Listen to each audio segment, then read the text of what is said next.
I'm sorry, Dad. Adventure calls my name!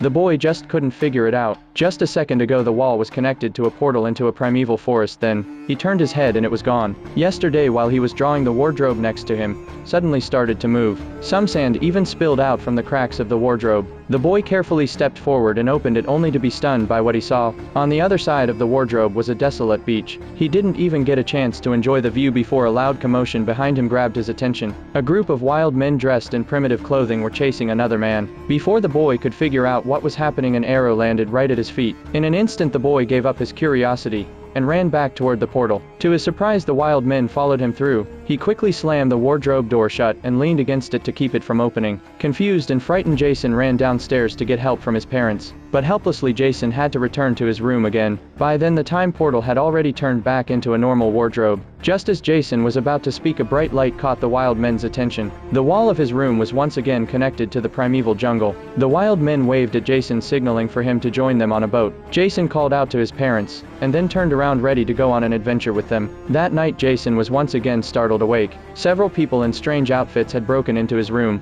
After talking for a while, Jason found out they were actually a gang of thieves. They traveled through different timelines stealing precious treasures, and his room was now the exact spot where the timelines converged. While they were discussing their next target, the wardrobe erupted in a blinding light, and a human face appeared within. The thieves immediately knocked down the wall of his bedroom. A seemingly endless tunnel suddenly revealed itself. Without a second thought, everyone jumped in. With no other choice, Jason had to jump in after them. When he came to, Jason found himself aboard a pirate ship. Turns out they were now in the middle of a fleet. They were about to engage in a battle with another pirate crew, and the thieves' goal was to steal the treasure in the chaos. But just as they entered the cabin, the captain and his crew surrounded them.